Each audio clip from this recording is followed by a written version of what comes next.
aujourd'hui.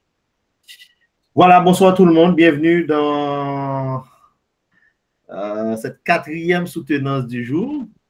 Quatrième soutenance, puisque nous avons avec nous l'étudiant Michelet Jacques. Jacques, c'est son nom de famille.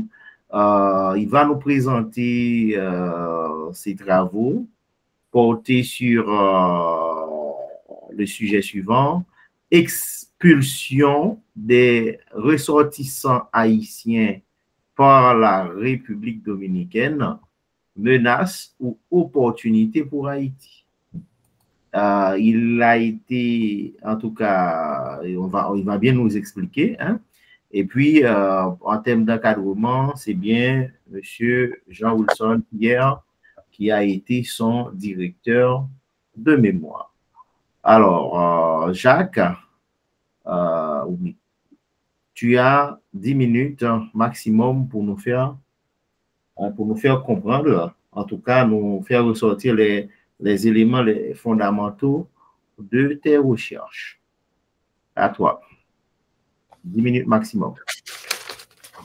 Merci, docteur Providence. Et je ne sais pas, il paraît-il qu'il y a un problème technique. Je vois que mon PowerPoint est figé là parce que je suis en train de projeter, mais ça, je ne sais pas, ça me donne quelques problèmes. Ce n'est pas figé du tout puisqu'on voit ton curseur passer. Oui, on voit mon curseur, mais ce n'est pas activé, c'est désactivé. Et mon curseur apparaît sur ça, mais parce que je fais. Voilà, c'est. C'est dans tes 10 minutes, ne t'inquiète pas pour nous.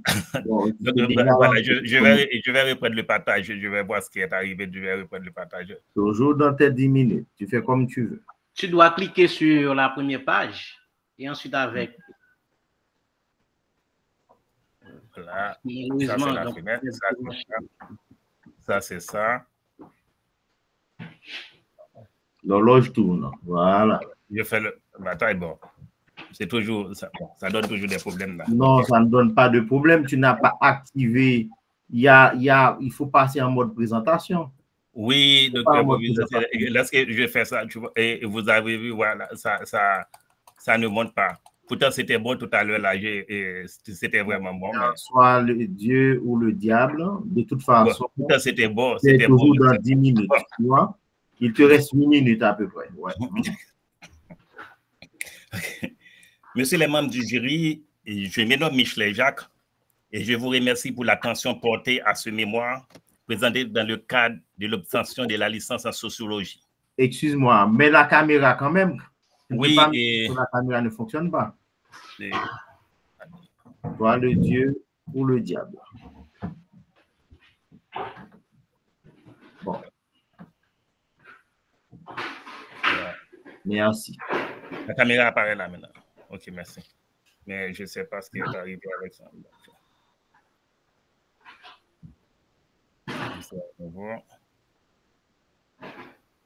Tu n'auras pas d'autre temps, hein? Bon, ça va. Non, Dieu m'excuse. D'accord. Oui, et je vous salue, messieurs les membres du jury. Donc, merci de votre attention apportée pour l'évaluation de mon mémoire dans le cadre de l'obtention de la licence en sociologie. Je tiens à m'excuser pour les quelques irrégularités observées dans la version actuelle du document, notamment l'omission de la lettre S au mot humaine sur la page de couverture, l'absence du thème général dans l'énoncé des objectifs, ainsi qu'un incident de mise en page ayant entraîné l'intégration du titre de chapitre dans une page déjà rédigée. Ces imperfections, bien que regrettables, seront corrigées avec soin en tenant compte de vos recommandations en vue du dépôt de la version définitive, laquelle sera intégrée au patrimoine des travaux académiques. Afin de structurer cette soutenance de manière claire et progressive, je vous présente le plan que nous allons suivre ensemble. Il reflète la logique de l'étude, depuis le choix du sujet jusqu'aux recommandations et perspectives.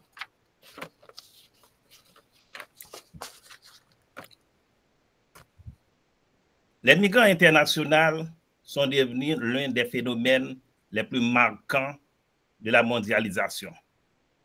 Elles traduisent à la fois l'aspiration à une vie meilleure et les profondes inégalités qui rongent certaines régions du monde. En 2019, plus de 271 millions de personnes ont migré, poussées par la pauvreté, les violences, l'instabilité politique ou les effets du changement climatique, d'après l'OIM en 2020. Sur l'île d'Hispaniola, la migration prend son visage plus complexe encore. Haïti et la République dominicaine sont liés par une proximité géographique et une histoire marquée par des tensions profondes, des inégalités et des héritages coloniaux. Le massacre de 1937, orchestré par le régime de Trujillo, reste un symbole fort des politiques d'exclusion qui ont suivi.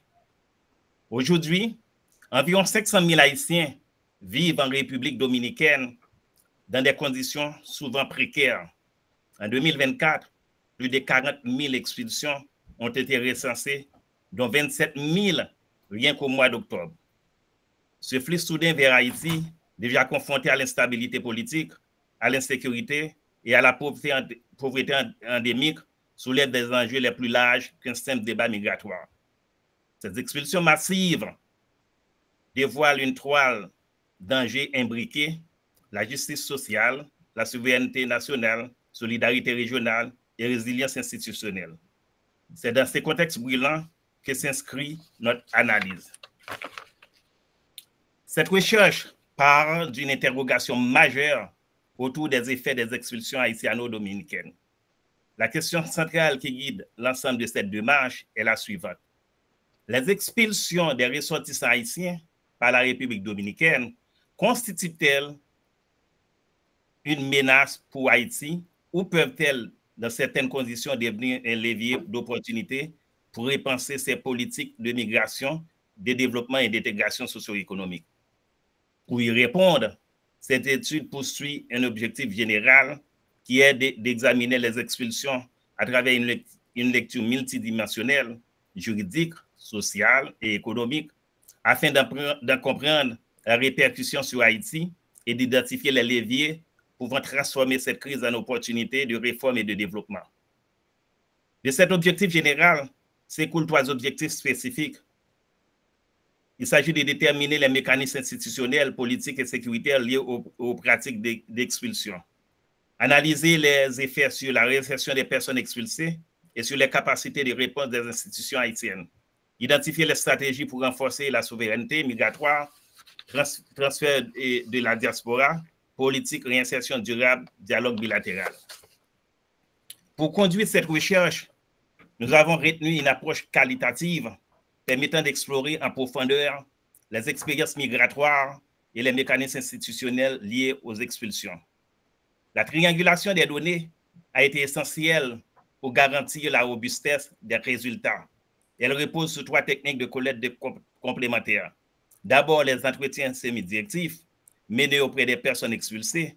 Des représentants d'ONG et d'acteurs institutionnels ont permis de croiser les points de vue et de recueillir des récits vécus. Ensuite, un focus group a été organisé pour faire émerger les dynamiques collectives. Enfin, une analyse documentaire a été effectuée, incluant les textes juridiques, rapports d'ONG et études antérieures sur la migration haïtienne. Le site d'études principal est la commune de Bel-Ader, choisie pour son rôle stratégique dans les circuits de retour, en tant que point de passage transfrontalier et zone tampon entre les flux expulsés et les dispositifs locaux de réinsertion. Concernant l'analyse des données, elle repose sur un sondage thématique selon la méthode de Brown et Clark 2006, permettant de structurer les contenus en 3 catégories principales: exclusion, résilience, obstacle. Cette méthode a permis de restituer des trajectoires humaines singulières tout en relevant les logiques systémiques qui encadrent des expulsions. Pour appuyer cette recherche, nous mobilisons 4 cadres théoriques calés ici des migrations studies critiques. Le transnationalisme de Levitt 2001 met en lumière les liens durables entre les migrants et pays d'origine, essentiels pour penser la réinsertion. Sassen, en 1998, avec sa lecture des villes globales, montre comment les politiques économiques marginalisent les migrants de les circuits informels. Les travaux de Betts et Collier, en 2017, sur la gouvernance migratoire, permettent d'analyser les tensions entre souveraineté nationale et coopération régionale. Enfin, Farmer, en 2004, introduit la notion de violence structurelle, relevant comment les inégalités historiques continuent de produire des vulnérabilités profondes. Ces cadres offrent des outils pour comprendre les expulsions, non seulement comme des faits migratoires, mais comme des indicateurs de fractures systémiques et d'espaces de transformation. En croisant les données empiriques avec l'analyse documentaire, il te reste 2 minutes. Nous déduisons les résultats suivants. Dimension juridique, identification des failles dans l'application des conventions internationales, absence de procédures d'appel, recours limité au respect des droits fondamentaux. Dimension sociale, 70% des expulsés déclarent ne pas retrouver de réseau d'appui local à leur retour, générant un sentiment de précarité et d'expulsion durable. Dimension économique, baisse de 15% des transferts financiers de la diaspora vers les zones d'expulsion, affectant les économies familiales de local. En termes de capacité institutionnelle, manque de coordination entre ministères et ONG, pas de dispositif national de réinsertion, de réponses fragmentées et sous-financées. En termes de recommandations, par rapport à notre étude, nous pensons face à une crise migratoire profonde, 4 axes majeurs d'intervention se dégagent. Renforcement des dispositifs de réintégration, protection des droits des rapatriés, renforcement de la coopération transnationale, soutien aux réseaux communautaires et structurels local. Notre travail, comme tous les autres travaux, a des limites. Malgré les soins apportés à l'élaboration de cette recherche, il est essentiel de reconnaître certaines limites inhérentes à la nature du terrain et à la démarche qualitative adoptée. Loin de compromettre la valeur scientifique du travail, leur identification témoigne d'un engagement envers la rigueur académique, la transparence et l'honnêteté intellectuelle. Elle permet aussi de situer les résultats dans les justes contextes méthodologiques. En termes de conclusion, les expulsions massives de ressortissants haïtiens constituent plus qu'un simple problème de contrôle frontalier. Elles relèvent une crise multidimensionnelle à la fois humanitaire, sociale, économique et institutionnelle. En prolongeant des milliers de familles de la précarité et en alimentant stigmatisation et rejet, ces vagues de retour forcés mettent à rude épreuve la cohésion nationale et soulignent l'absence d'une stratégie d'État cohérente pour accompagner les rapatriés. Pourtant, ce constat alarmant porte aussi en germe une opportunité. Si les retours sont intégrés dès leur planification dans un projet global de développement et de gouvernance migratoire, ils peuvent devenir un levier d'action puissant.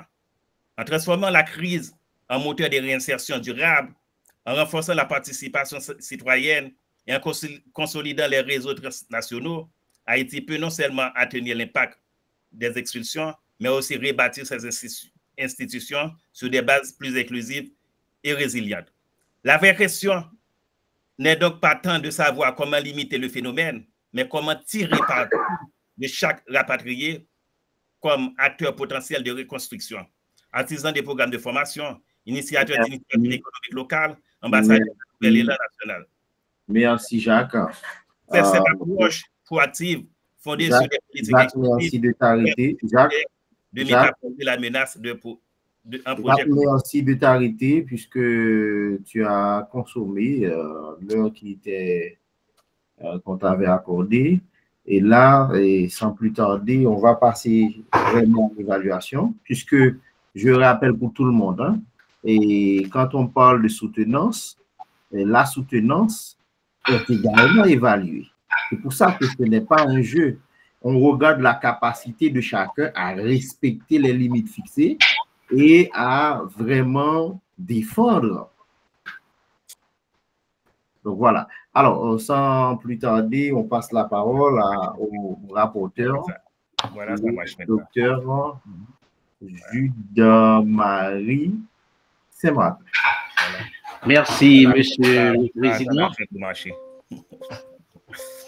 Donc, d'emblée, je pense que Monsieur Jacques fait montre d'une certaine capacité pour bien écrire, bien qu'il n'exploite pas donc cette capacité, parce qu'on constate beaucoup de fautes d'orthographe et et qui pourraient être évitées.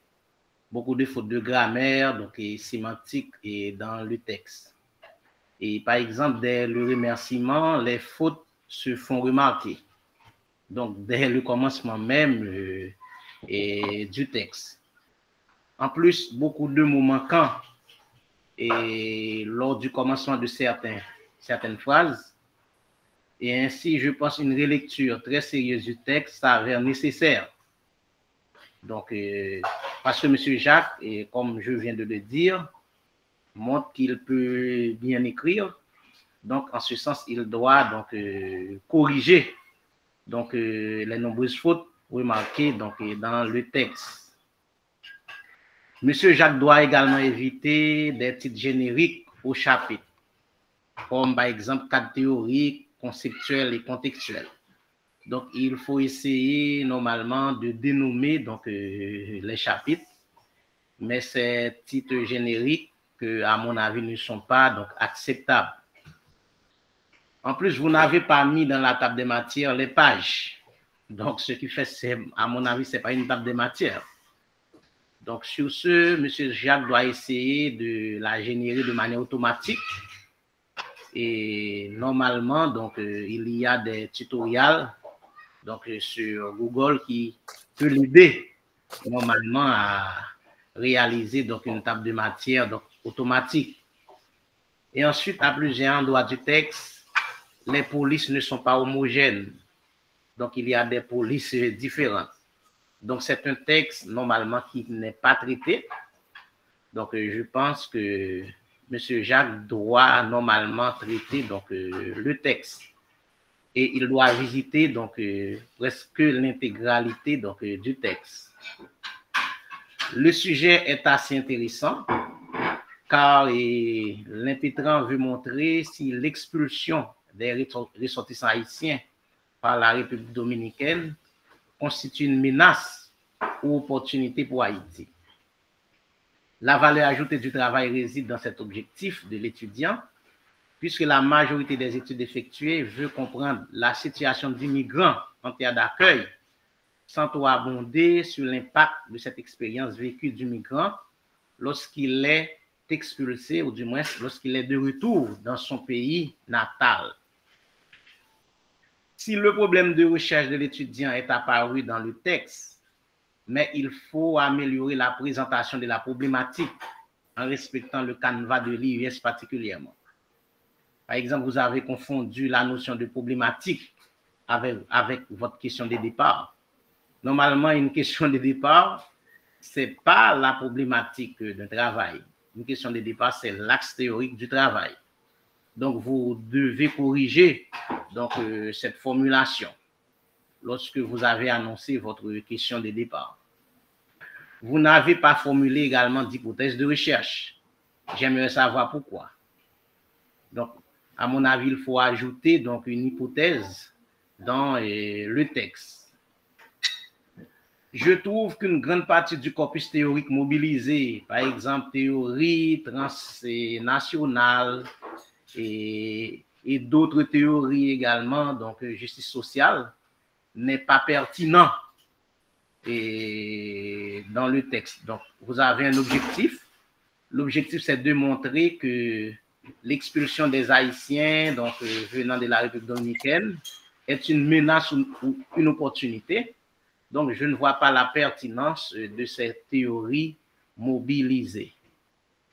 Donc, ce cadre théorique aborde essentiellement l'ensemble des théories que vous avez mobilisées, les causes justificatives de la politique migratoire de la République dominicaine, les violations légales, institutionnelles des droits des immigrants, la faiblesse et l'irresponsabilité, par exemple, de la politique haïtienne en matière d'immigration.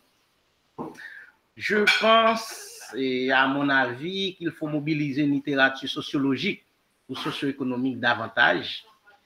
D'ailleurs, votre travail, c'est un travail de sociologie, c'est un mémoire de sociologie qui s'accentue sur l'expérience du migrant en termes d'apprentissage de savoir-faire, en termes, par exemple, de mobilisation de ressources financières, par exemple. Quel impact des politiques et pratiques de marginalisation de la nouvelle société sur de la nouvelle société, par exemple la société dominicaine, sur la psychologie des migrants. Et également, il faut explorer l'état de l'ancrage communautaire et social du migrant lorsqu'il est de retour au pays, l'état de sa tendance identitaire également. À mon avis, c'est l'ensemble de ces facteurs, soit positifs ou négatifs, acquis par les migrants expulsés et que vous analysez pour voir, que vous pouvez analyser pour voir est-ce qu'il constitue une menace ou opportunité par rapport à la situation sociale et économique d'Haïti particulièrement. Donc, le cadre théorique que vous avez mobilisé, et pour moi, n'est pas adapté du tout à l'objectif de votre travail.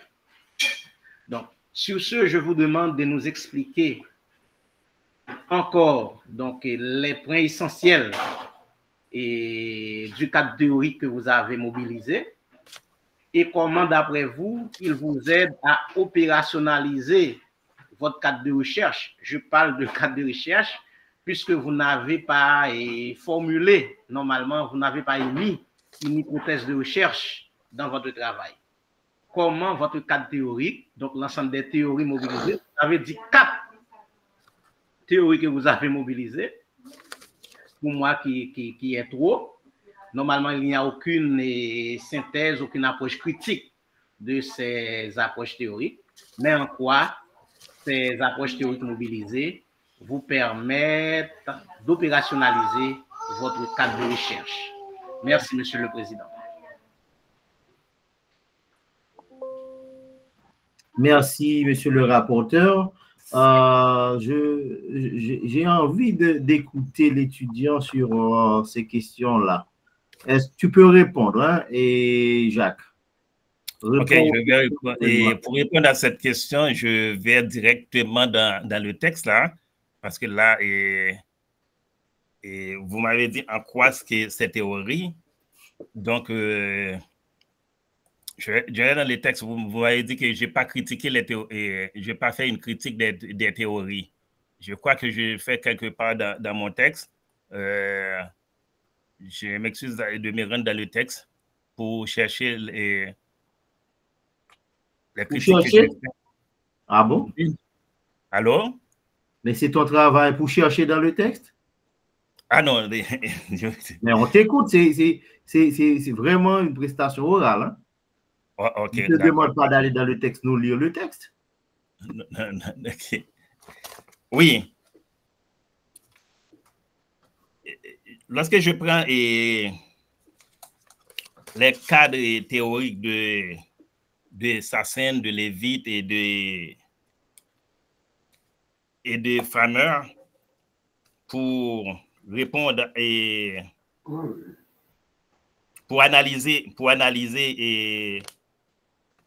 les données recueillies sur les terrains et l'étude et l'analyse documentaire que j'ai faite en les croisant par rapport au cadre théorique que j'ai cité dans mon travail. Et je dis que pour...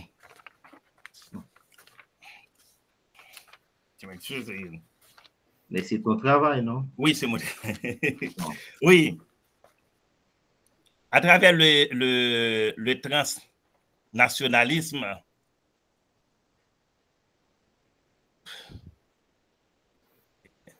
oui. Donc, je fais le lien entre la marginalisation des migrants dans les économies bilatérales.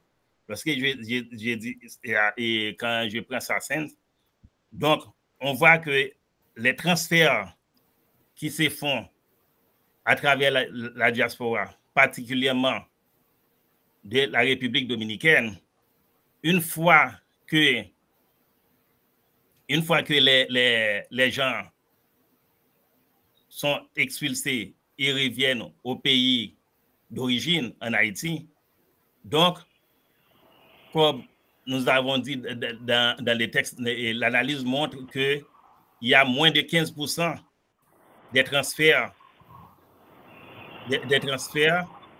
qui ne sont pas rentrés dans le pays. Jacques, excuse-moi, c'est Oui, pas oui. ça la question. Ok. La question sur le plan théorique, tu as mobilisé plusieurs corpus. Mhm. Comment, toi-même, dans ton travail, comment tu as pu choisir ou te positionner? C'est-à-dire, si ces corpus sont pertinents, parce que c'est 4 quand même, on parle de 4 corpus théoriques. Donc, on suppose qu'à un moment donné, tu dois pouvoir faire la synthèse à un moment donné et avoir un positionnement théorique. Ou du moins, un cadre d'analyse qui vous permet d'appréhender. Voilà. Quel est ton positionnement théorique? C'est ça la question. Ce n'est pas dans les résultats qu'il faut aller voir. Il faut dire que voilà, ton étude, voilà. Théoriquement, quel est ton positionnement? Théoriquement, mon positionnement, analysant les cadres théoriques de ces 4 auteurs, de ces 4 auteurs, je vois que je vois qu'il y a un manque dans leur théorie, c'est-à-dire de prendre en compte les expulsés ou bien les réfugiés quand ils reviennent au pays d'accueil. Donc, de façon générale, les études sont basées surtout sur la vie des expulsés, la vie des migrants dans les pays d'accueil. Mais ils ne regardent pas vraiment comment ils sont quand ils reviennent, quand ils ont laissé les pays d'accueil pour retourner au pays d'origine. Donc, face à cette faiblesse que je constate, je dis voir comment moi, je peux voir, étudier quand ces réfugiés, quand ces migrants sont retournés dans les pays d'accueil, comment normalement aborder ces problèmes par rapport aux autres auteurs qui abordent plus les réfugiés dans les pays d'accueil. Donc, ça veut dire qu'aucune des théories n'est adaptée alors. C'est cela, oui. C'est ce que tu es en train de dire. Non, peut-être je peux constater qu'il y a une certaine faiblesse, mais pas forcément n'est pas adaptée. Donc je les prends pour base, mais donc pour regarder les faiblesses, moi pour appuyer ce que je voudrais dire, mais je ne dis pas pour autant je ne peux pas dire qu'elles ne sont pas adaptées. En tout cas, c'est un constat. Bon, est-ce que tu as d'autres questions? Parce que ce qu'on t'invite à faire, c'est quand on prend une théorie, c'est toujours une représentation simplifiée d'une réalité.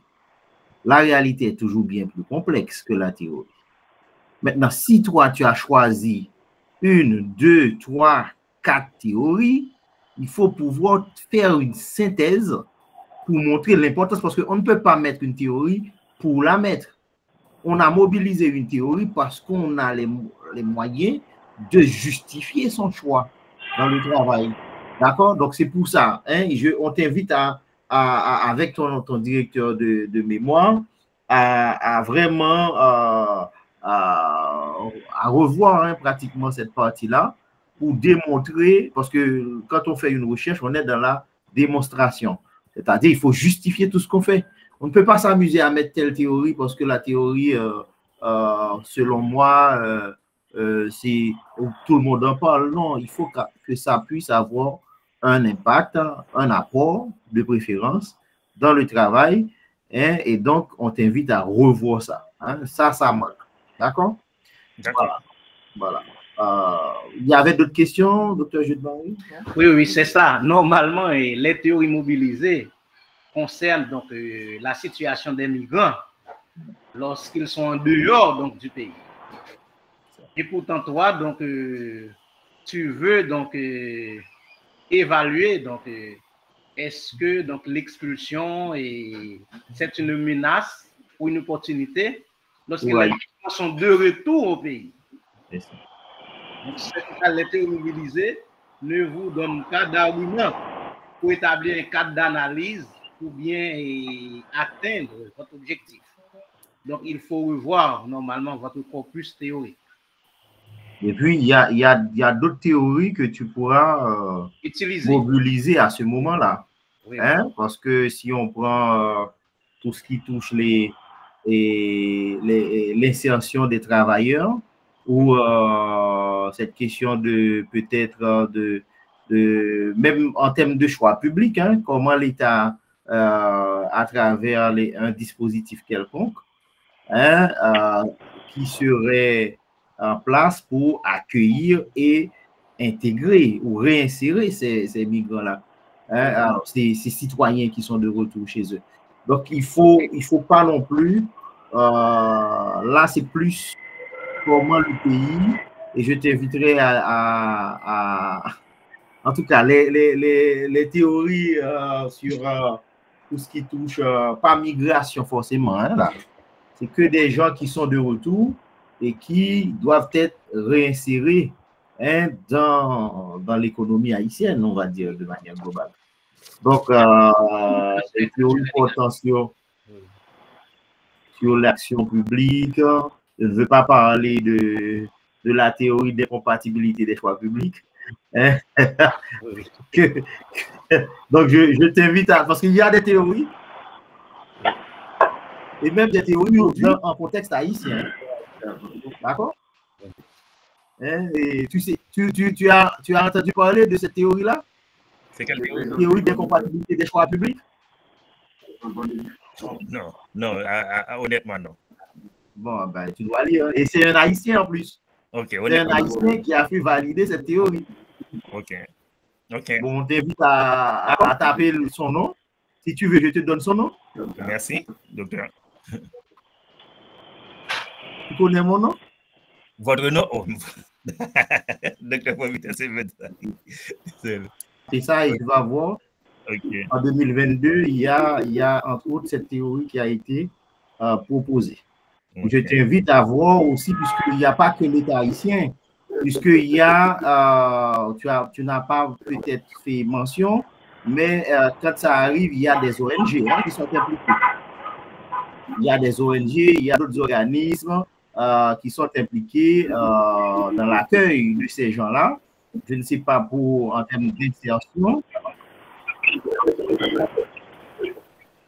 de réinsertion, comment ça se passe, mais c'est ton travail qui aurait dû nous, cette histoire, la comprendre. Oui, mais j'ai noté dans mon mémoire l'accueil des ONG, des organisations communautaires, de l'État, etc. C'est noté dans la recherche. Oui, c'est tant mieux. On revient là. Voilà. Mais c'est pour te dire qu'il s'agit d'autre chose que de migration, là. On parle d'autre chose. Hein. OK. Et alors? Alors, oui, je passe la parole, je pense que c'est bon pour Jude. Je passe la parole tout de suite à son encadreur, Johnson, Pierre, qui doit nous parler de cette collaboration surtout. Pas de refaire la soutenance quand même.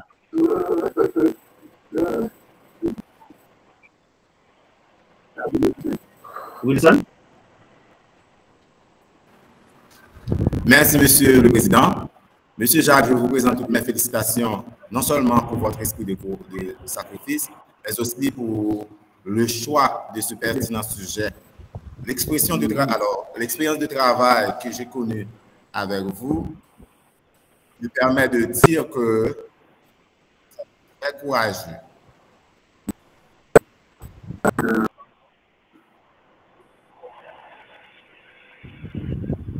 Je peux continuer? Oui, vas-y, on t'écoute. Oui, l'expérience de travail que j'ai eue avec vous, monsieur Jacques, me permet de conclure que vous êtes un homme très courageux. Je le dis surtout par rapport à des nuits sans sommeil que vous avez connues. Donc, toujours avec courage. Les notes que vous avez déjà prises durant l'exposé vous serviront Alors, vous serez très utiles pour apporter certaines améliorations et je vais me mettre toujours disponible pour vous accompagner. Donc, merci, Monsieur le Président. Et je crois que sous peu, Jacques et moi, nous allons nous remettre au travail afin d'apporter une certaine amélioration. Merci.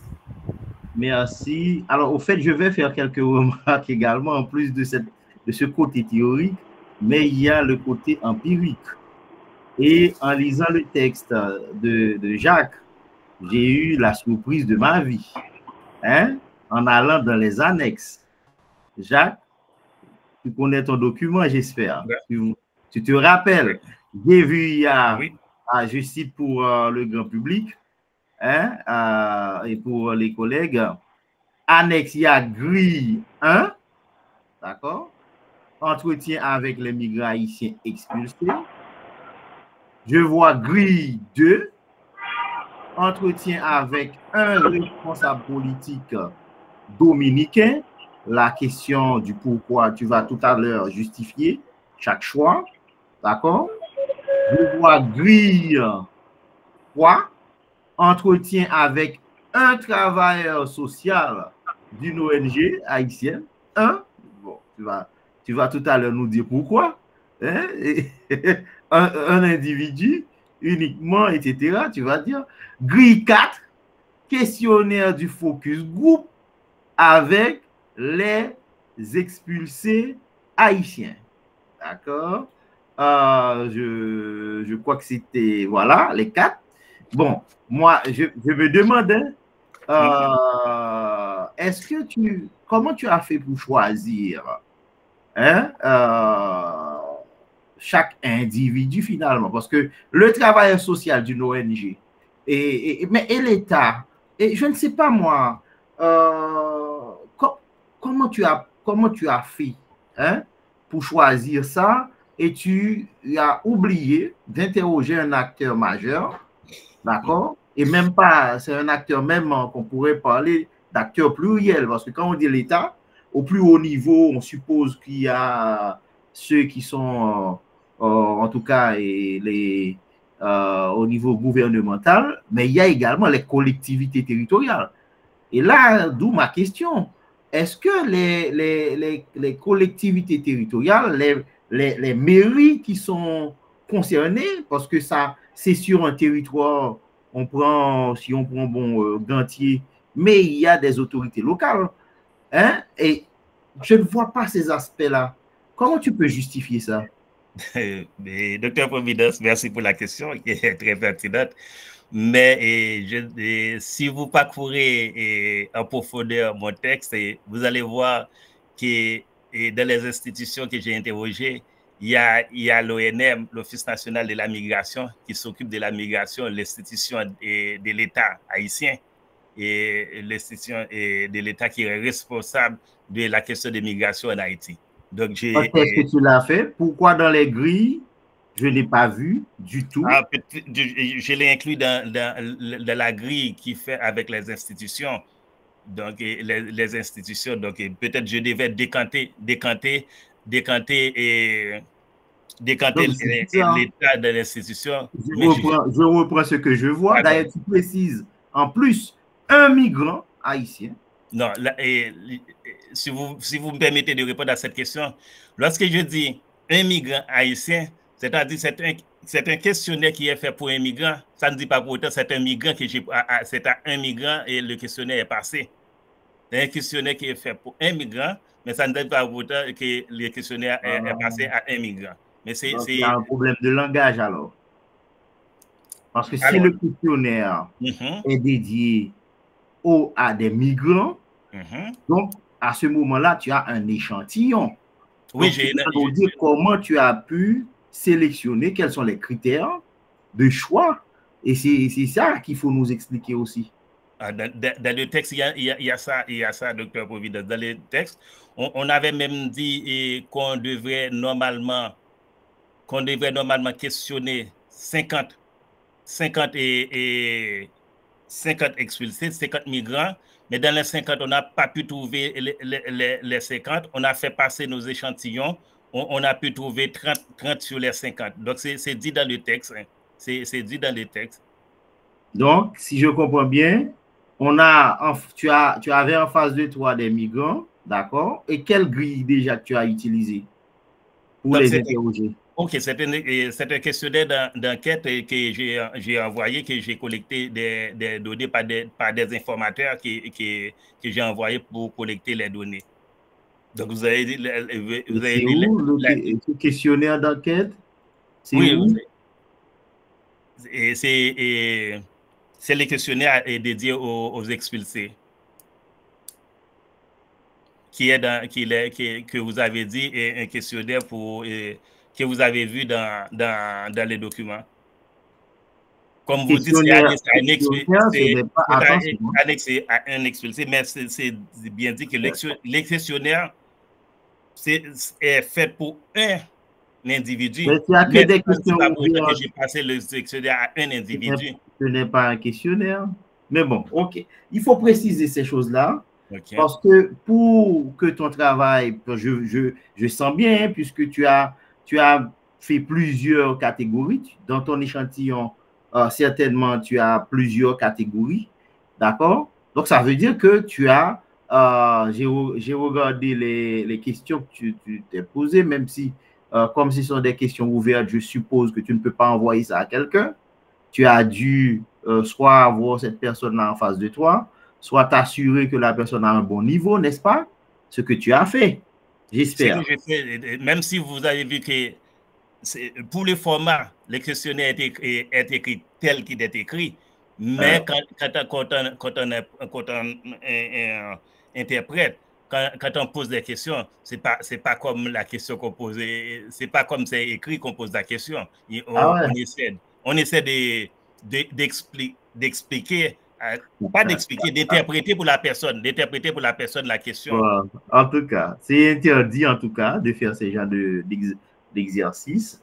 Hein? Il faut déjà, pendant que tu opérationnalises des variables, que tu puisses t'appuyer sur vraiment des indicateurs clairs, d'accord? À ce moment-là, à partir de ces indicateurs clairs, tu peux poser des questions ouvertes, ce qui va se retrouver non pas dans un questionnaire, mais soit dans un guide d'entrevue, c'est différent. Hein?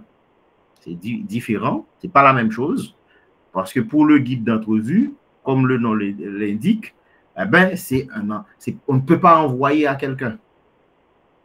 Donc, voilà, donc c'est un conseil pour l'avenir, mais j'ai l'impression que tu as des éléments à valoriser qui, malheureusement, que tu as eu beaucoup de peine à le faire. Voilà pour mes remarques. Autre chose très rapidement. Alors, la relecture, c'est ce qu'on conseille à tout le monde. Hein. Et puis, quand on présente une illustration, il y a 3 éléments. Il y a le titre, d'accord? Le corps de l'illustration, mais la source également. D'accord? Donc, c'est important, même si tu as des tableaux, parce que tu n'as pas mis les sources. Si toi-même, c'est grâce à l'étude ou l'enquête a été menée à un moment donné, il faut préciser la source. D'accord? À chaque fois qu'on présente une illustration, que ce soit tableau, figure, photo, etc., je dis ça pour tout le monde, il faut vraiment mettre ces informations supplémentaires afin de permettre au lecteur de bien comprendre ce que, d'où ça qu'on a, ou la qualité même des informations de la source. Voilà. Bon, finalement, il faut aussi prendre en compte. J'ai vu que tu as bien essayé, en tout cas, ne serait-ce que dans la bibliographie, de respecter le canevas, d'accord, de l'IUS. C'est très bien. Mais il faut aller jusqu'au bout. Hein? Il faut aller jusqu'au bout. Donc, je t'invite aussi à, pendant que tu vas faire la révision, à ne pas t'écarter. Il ne faut pas t'écarter du doigt chemin. Le doigt chemin, c'est le canevas de l'IUS. Voilà, donc je pense qu'on pourra s'arrêter là une fois que chacun, même pour une dernière fois, puisse nous dire, soit un conseil, un dernier mot, je ne sais pas. Alors, on commence avec le rapporteur, Dr. Jude. Donc, je demande normalement à l'impétrant de toucher son travail. D'abord, il faut une relecture sérieuse donc, du travail, parce qu'en termes de forme, il faut l'adapter au canevas de l'IUS. Et ensuite, il faut également revoir donc, le cadre théorique. Donc, il faut essayer d'adapter le cadre théorique avec l'objectif de son travail. Très bien. Wilson? Merci, Monsieur le Président. Merci, Monsieur le rapporteur. Vous venez de donner des suggestions très pratiques, des remarques cruciales, et je suis sûr que Monsieur Jacques va s'en servir pour apporter une certaine amélioration. Et comme je viens de le dire, je suis toujours disponible pour lui accompagner. Merci. Voilà. Jacques, tu as un peu plus d'1 minute. D'accord. Voilà, on t'écoute. Bon, je remercie un grand remerciement à mon encadreur, M. Jean Wilson Pierre, qui a toujours du souci pour mon travail. Donc, on s'est parlé très souvent, même dans la nuit, fort tard dans la nuit. Donc, ça, il s'est sacrifié pour ça, mais je tiens à le remercier beaucoup. Et je tiens à vous exprimer toute ma reconnaissance pour l'attention que vous avez apportée à ce travail, pour la richesse de nos échanges. Merci beaucoup. Vos remarques éclairées m'ont permis de mieux cerner les points, à approfondir et me motive à améliorer le mémoire avec plus de précision et de rigueur. Bon, c'est avec humilité et gratitude que je conclue cette présentation en vous remerciant pour votre disponibilité, votre bienveillance et l'intérêt que vous avez manifesté tout au long de cette évaluation. Donc, je dois remercier également M. Zidore Fedner, quelqu'un qui m'a beaucoup encouragé, et vraiment beaucoup encouragé. Et je vous remercie aussi, Dr. Providence, pour votre cours de méthodologie, même si c'est vrai que je n'applique pas tout à fait le cours, mais votre cours m'a beaucoup aidé pour arriver là où je suis là maintenant. Donc, je vous en remercie. D'accord. Bon, ben, et puis, évite les gras, hein, évite d'en mettre partout. Hein, okay. Parce que, comme on dit à tout le monde, le travail, ce n'est pas le fait de mettre en gras qui va faire que ce qu'on dit est vrai ou ce qu'on dit tient la route. D'accord? Donc, voilà. Et puis, j'espère que tu vas pouvoir vraiment avancer. Vérifie quand même, hein, parce que je n'ai pas vérifié toutes les sources. Vérifie quand même tes citations, parce que je vois par exemple BBC News Mundo. Je me demande bien, voilà. Donc, en tout cas, il faut vérifier tout ça et pour vraiment pour finir le travail. Voilà, merci. Ainsi s'achève cette soutenance. Je vais garder la main puisque la prochaine, je serai encore le président. Oui, et donc, on va arrêter l'enregistrement. Entre-temps, je demanderai aux intéressés, parce que la prochaine, ça va être cette fois-ci le tour de M. Nazer Hervé. J'espère qu'il est là. On peut arrêter l'enregistrement. Ah, je fais le nécessaire pour l'enregistrement.